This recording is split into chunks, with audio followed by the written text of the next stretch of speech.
Intuitive Messenger channel. This is the interview series, and I am here with Kathryn and Patrick Andries. I hope I said that correct. How are you guys doing this evening? Doing great. We're great. Good, good, good. So we have quite a bit to cover because we were trying to figure out here before we came on air and started recording, what pieces we're going to talk about tonight. So the basic and first question that I like to ask everybody is, who are you guys? Talk just a little about who you are and what you do. Well, basically, we consider ourselves metaphysicians. So we've been involved in the study of metaphysics, spirituality, whatever you want to call it, basically for the past 20, 25 years. Wow. And that's where we met when we were both studying spirituality, metaphysical things. And so we've really devoted our life to that practice. So we're teachers, authors, public speakers on any topic that's metaphysical, spiritual, whatever you want. We're also public school educators, and so one of my dreams is to bring in spirituality into the schools that so desperately need it. Oh, I love that. Yeah.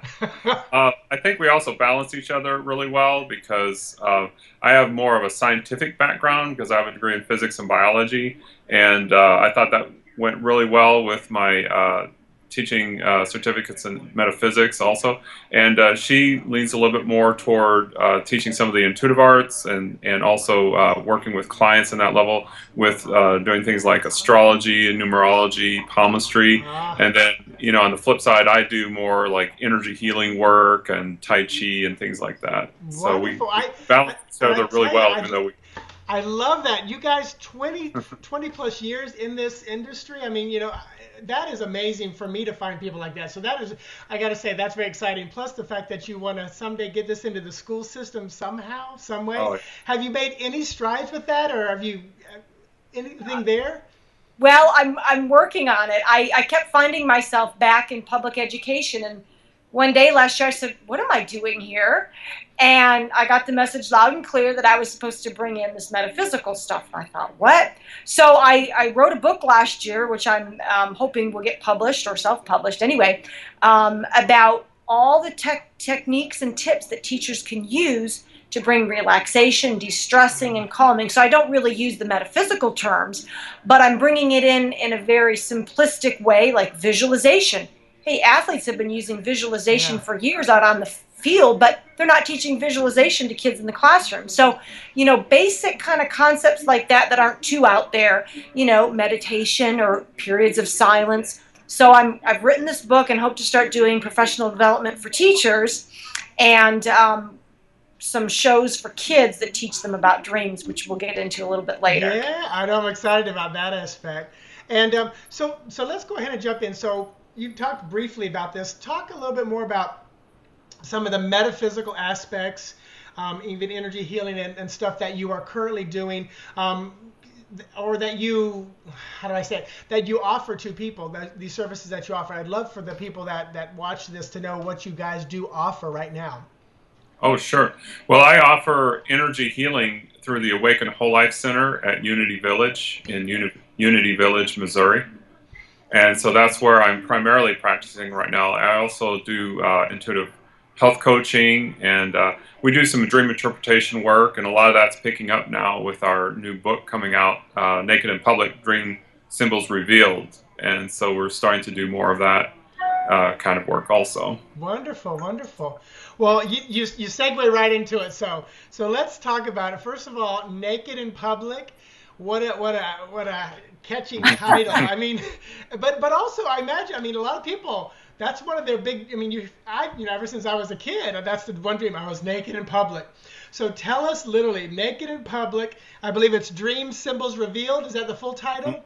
Yeah. Good. And we chose that title because as we were writing the book, we had a big section on the most common dreams. There's the nightmare dream, there's being lost in high school, and then, of course, there's that naked in public dream that so many people have. And the editor at the time said, you know what, that's really going to catch people's attention, this naked public idea. So that became the title. And it has a double meaning, which you can comment on. Sure. Well, we really liked it because the other side of the meaning is that when you're naked in a dream, it indicates openness and honesty. And so when you learn how to interpret your dreams, the dream will always be open and honest with you because it's giving very objective feedback from your subconscious mind. So your subconscious mind doesn't really get into flattery or anything like that. It's just going to tell you how it is. And so as you start to understand your dreams and apply that information, then you can start being more honest with yourself and in your life. So say that line again about flattery. I love that. Oh, about the subconscious mind.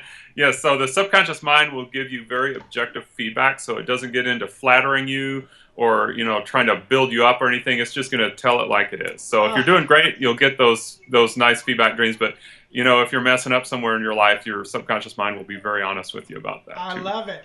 And I know during our email talks, we didn't talk about this yet, but you said if I had a dream that you guys might interpret it. And I actually had two that came to mind.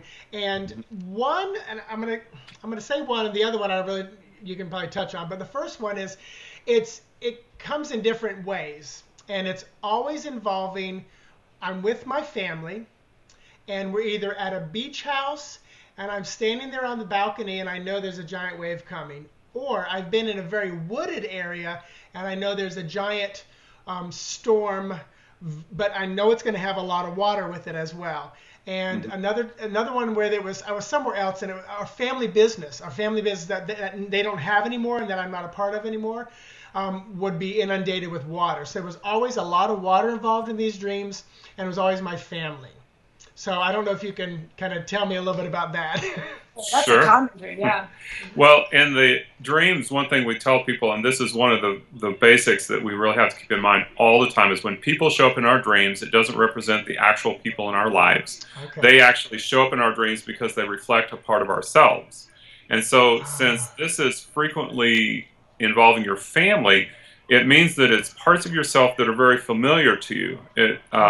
You kind of intimately know these parts of yourself. And so if you look at each family member that shows up and you describe them in one or two words, that's a good way to identify quickly the general quality that they are representing when they show up.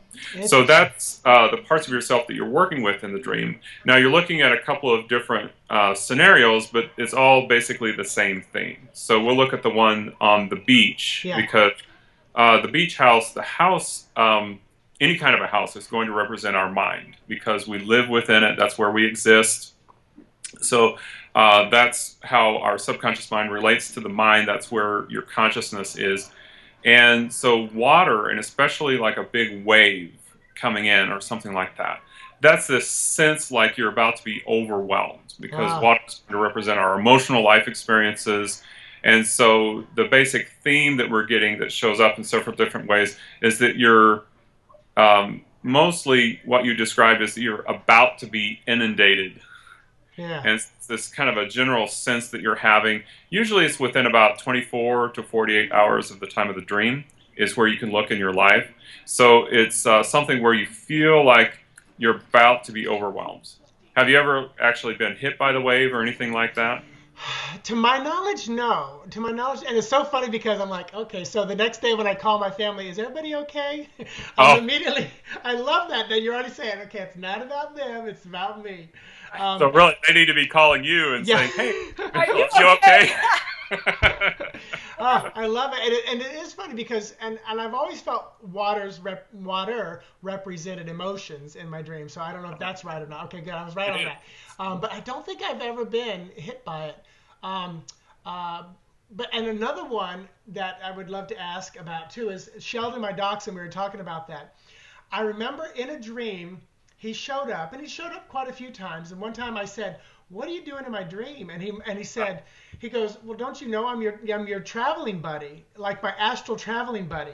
And I was having this conversation with him, and then I remember recently shortly after that, I saw him back at a lake where I lived years ago, and he was like running on a wave, almost like he's surfing, but he's running, and I couldn't find him. Finally, I found him, and he was on his side, not breathing, and I gave him mouth to mouth or nose to mouth, and I brought him back to life. And I remember waking up crying.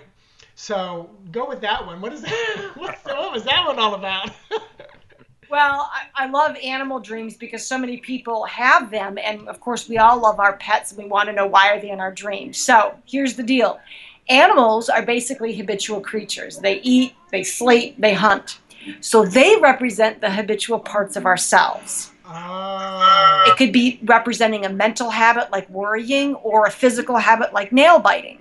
And the type of animal will allude to the type of habit. So if it's this little domestic loving dog that you have, it's a habit that you're really attached to, that's not really dangerous, but it's one you're very attached to, and you don't want to let that habit go.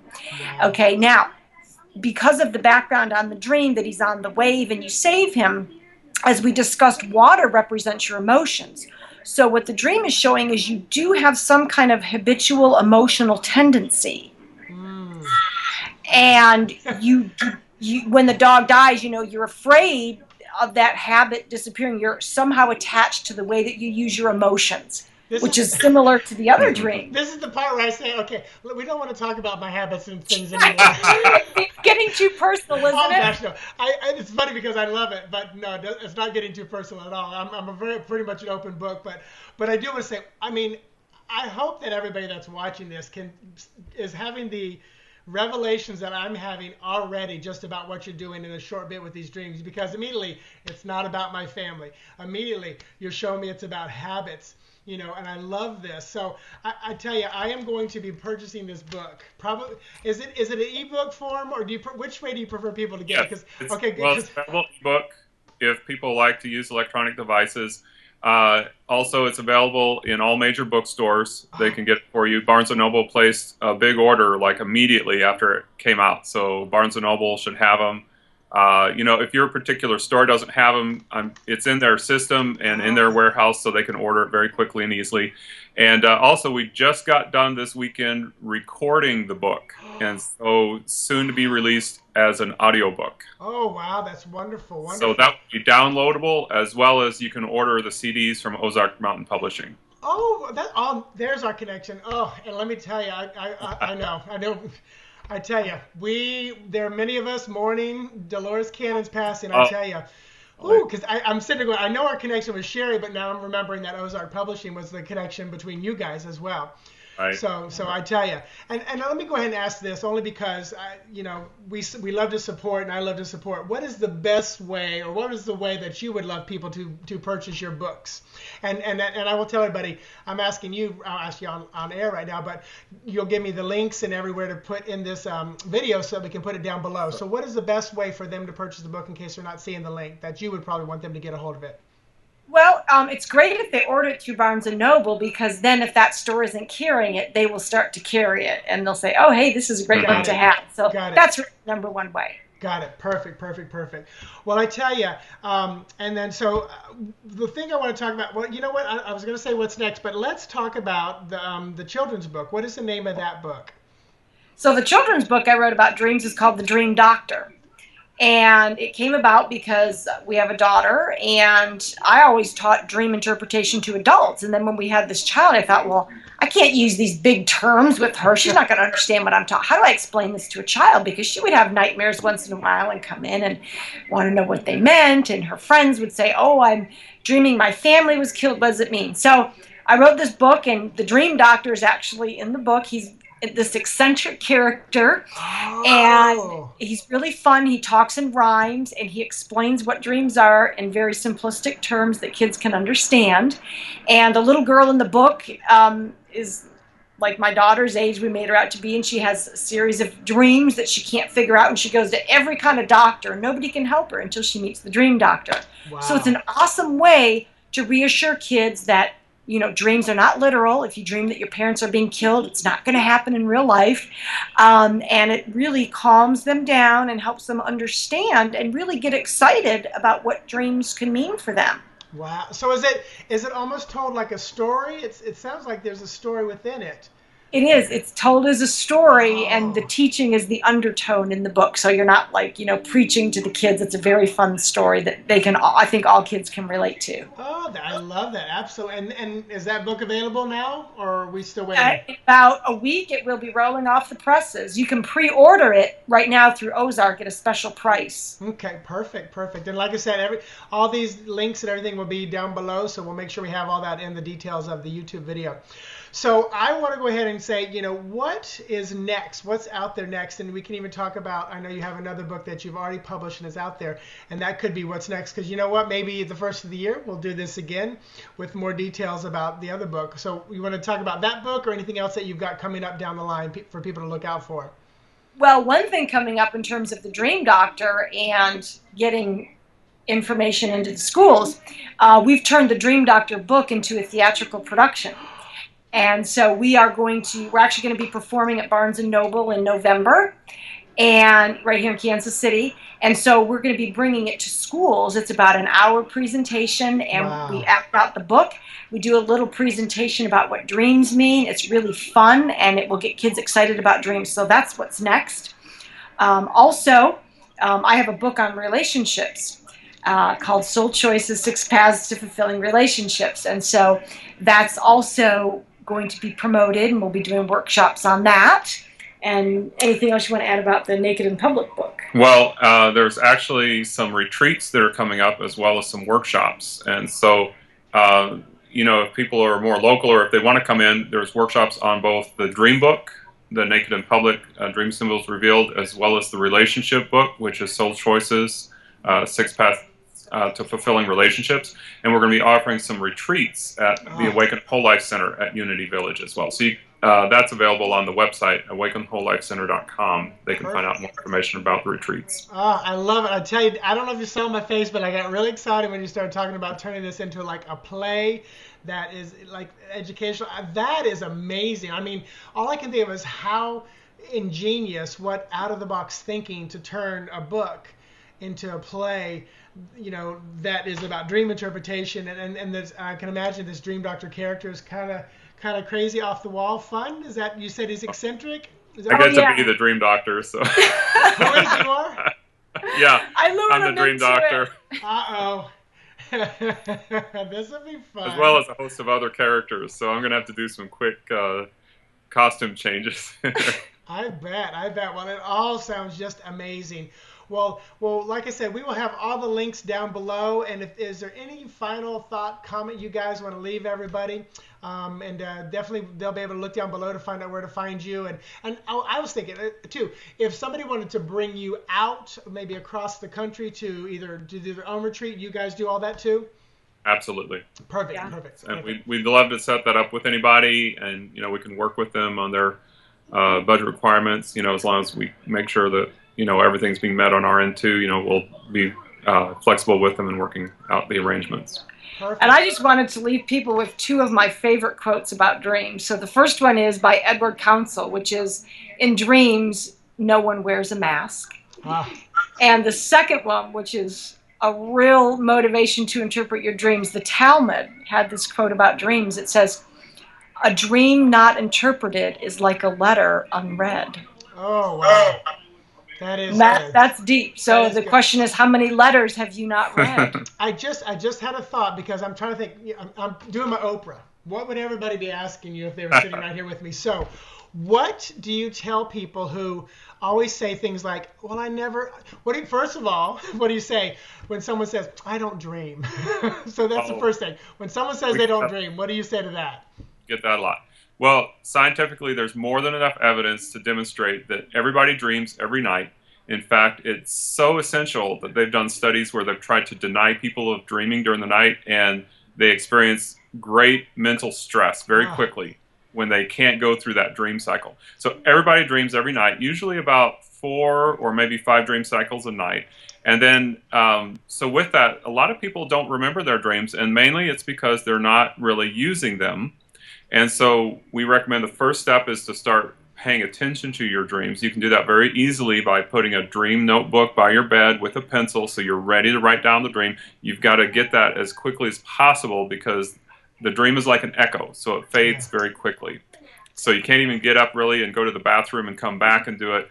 It's just roll over and pick up your notebook, write it down as quickly as possible, and then do whatever else you need to do, because you want to get the dream as accurate as possible, because otherwise it would be like, she gave the example of a letter. It'd be like taking the letter and just sort of guessing at a couple of things that maybe the letter said later, instead of getting all the details and all the information accurately, because it's giving you feedback on your life. So you want all that information, all that feedback to be accurate if you're going to be applying the information in your life. Absolutely. And it was funny because I used to keep a pad by my desk, by my bed, and I would have a pen there, and I would scribble. I know I could read it the next morning, but one thing that I did, and it probably isn't the best because you're just saying that you want to get more of the details down, but I would write 1 or 2 words, and the next morning I could call most of it back up if I knew a key word or two or an image.